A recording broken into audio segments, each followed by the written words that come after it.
Olá, bem-vindo a mais um programa da série que você está acompanhando aqui na nossa Record News e também nas nossas redes sociais, que é o ponto a ponto da reforma trabalhista. A ideia, como você já percebeu nos programas anteriores, é para que a gente possa acompanhar uma reforma que, para mim, é muito confusa e tem muita coisa. Então, dividindo em parte, eu consigo acompanhar melhor e eu suponho que você também acompanhe. Eu gostaria de mostrar e mostrar para vocês os nossos dois convidados. Está aqui comigo o Dr. Solon Cunha, que é advogado, sócio do escritório Matos Filho, professor da Fundação Getúlio Vargas, e também o Dr. Eli Alves da Silva, advogado, presidente da Comissão de Direito Material do Trabalho e conselheiro da OAB. Solon, muito obrigado pela participação. Obrigado, Eli, obrigado também. Muito obrigado. Bom, Roberto, vamos então colocar aqui a primeira questão, né, do nosso debate de hoje. O nosso ponto de hoje é: o trabalho remoto deve ser regulamentado, sim ou não? Solon, sim ou não? Eu entendo que sim, Heródoto. Sim. O trabalho remoto tem sido uma modernização da legislação trabalhista. Ok, só um instante. Eu vou perguntar primeiro para ele. Ele, na sua opinião, o trabalho remoto deve ser regulamentado, sim ou não? Deve. Porém, eu tenho alguma observação a fazer. Ok, então vou começar com o Solon e você observa logo de seguida. Solon, vamos lá. Tudo bem. Olha, Heródoto, eu acho que nós estamos diante de uma cidadania nova nesse país, né? Nova geração. Quando se fala numa reforma, eu penso na reforma não para mim, para você e para o Eli. Eu penso para a reforma de quem vai receber essa reforma. Quer dizer, quem é que vai ser o destinatário dessa reforma trabalhista? É alguém que vai fazer o trabalho daqui para frente, ou nos próximos 20 anos. Sem dúvida, essa geração que está aí, que vai ser o trabalhador daqui a 10, 15, 20 anos, é uma geração que usa o trabalho remoto no seu dia a dia.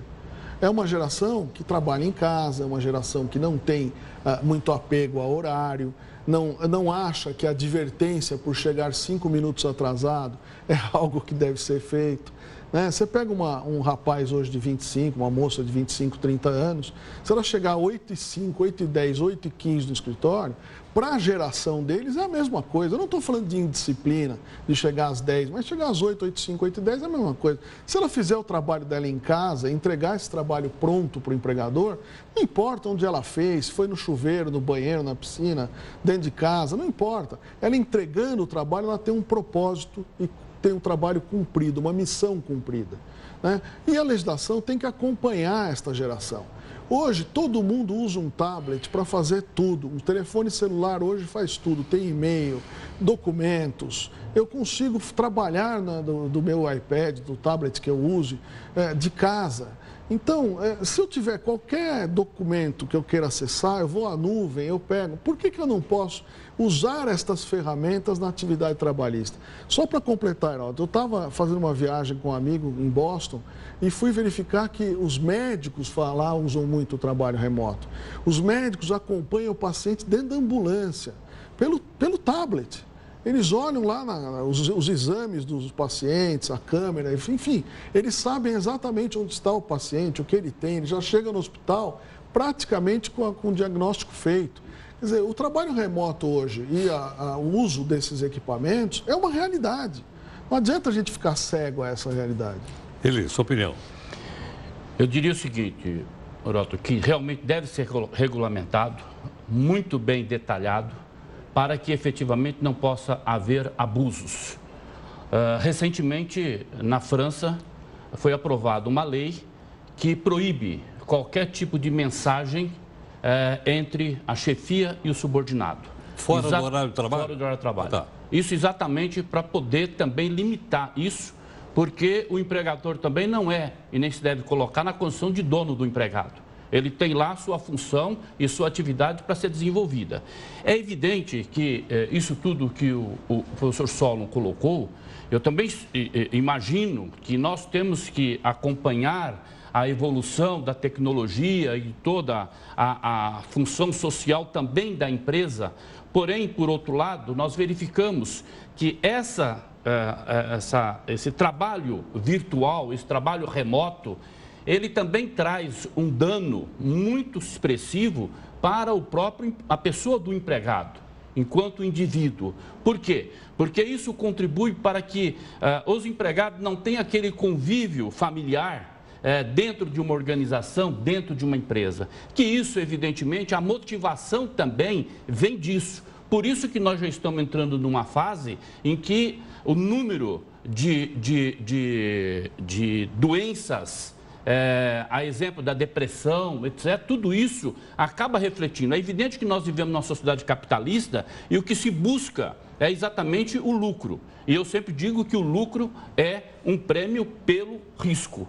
Porém, nós também temos que ter essa regulamentação de uma forma, não vendo só o lado do capital ou, enfim, o lucro que possa trazer, até em função da não ocupação de um espaço dentro da organização, sobretudo em grandes centros como São Paulo, que o custo é muito alto de um imóvel, e isso, evidentemente, vai beneficiar e trazer um aumento de lucro, menor despesa nesse tipo de relacionamento. Porém, essa regulamentação tem que ser feita e vista e visualizada do ponto de vista também do ser humano, do indivíduo propriamente dito. Solon. Bom, Heródoto, eu acho que hoje as empresas têm uma clareza enorme sobre responsabilidade social corporativa. A gente não pode misturar responsabilidade social corporativa com responsabilidade jurídica. As empresas têm que ter responsabilidade social corporativa, têm que ter este olhar para as doenças decorrentes desse novo tipo de comunicação, dessas ferramentas. Várias empresas desligam os aparelhos no final do dia, dependendo da função que é exercida pelo empregado. Mas nós estamos falando aqui do trabalho à distância, do trabalho remoto. Nós estamos falando aqui da mãe, por exemplo, que está no final da amamentação e que quer manter-se em casa por mais 1 ou 2 meses. Nós estamos falando aqui de uma médica que pode dar orientação aos seus pacientes à distância. Nós estamos falando aqui de um profissional de serviços que pode acessar os seus arquivos e utilizá-los com mais tranquilidade. Sempre dentro do sigilo, dentro da confidencialidade, dentro de um local correto de prestação de serviço. As empresas têm que ter essa responsabilidade social. Isso é óbvio, a gente vai exigir isso da sociedade.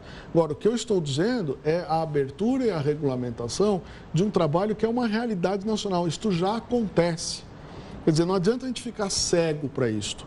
Né? A ideia é regulamentar o que já está aí na rua. E outra, nós vamos ficar distantes da legislação aí no resto do mundo. O resto do mundo já está regulamentando isso. O próprio Eli já falou.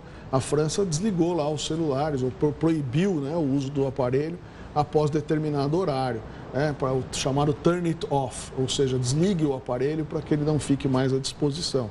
Mas esses são conceitos que virão, inclusive com o uso dos equipamentos. A gente não pode tentar trazer uma regulamentação excessiva por uma condição nova de trabalho. O mundo é assim, o mundo é pendular. A gente vai ter paciência, vai regulamentando. O que não é possível é fechar os olhos e sair em busca do ótimo.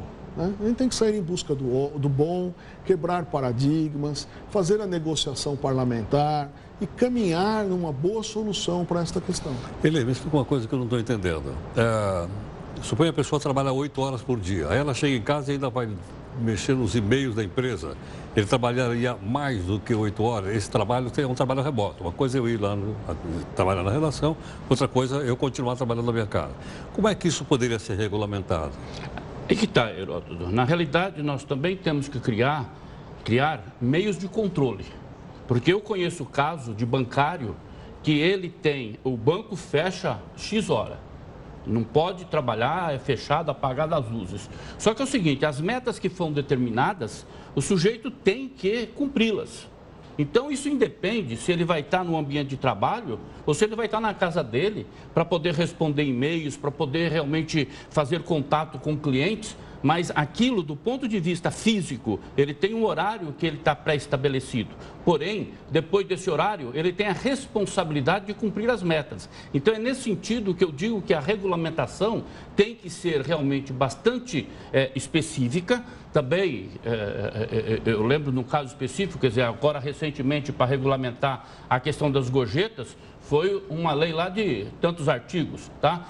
Mas são detalhamentos que, se não tiver explícito, vai criar confusão e insegurança jurídica, porque a cada um do judiciário vai decidir de uma forma. E aí, evidentemente, o empregador vai ficar numa situação muito insegura e o próprio empregado numa expectativa que, de repente, não vai acontecer. Então, resumindo, a preocupação é exatamente essa porque não importa estar determinado que em determinado horário tenha que estar disponível para fazer o trabalho. Porém, se as metas são para serem alcançadas, extrapolam aquele horário e a sua atividade, evidentemente que isso tem que estar muito bem regulamentado para também ser controlado. Isso vai ser o quê? Através do aparelho celular, através do computador, quer dizer, alguma forma tem que existir para que isso possa servir de prova no próprio judiciário, se eventualmente houver algum abuso. Só é possível essa regulamentação, ainda que a pessoa trabalhe à distância, usando o seu laptop em casa, como você explicou agora há pouco? Eu acho que vai ser até mais fácil, porque o sistema você pode ligar ou desligar. Esse bancário que ele está se reportando hoje, eu não tenho como controlar. Ele sai do banco, vai para casa, continua trabalhando, talvez no seu próprio computador ou com planilhas que ele imprimiu e ele vai trabalhando. Agora, a gente tem que também distinguir um pouco o nível do empregado. Há presidentes de banco que trabalham, há donos de bancos que trabalham, há donos de empreendimentos que trabalham, né? Há pessoas que têm 3, 4 funções durante o dia. Então, isso é histórico. A minha mãe é professora, foi professora, se é aposentada. A minha mãe ia para casa à noite preparar a prova. Passava a prova no mimeógrafo, uma coisa da época do Heródoto, não é do meu tempo.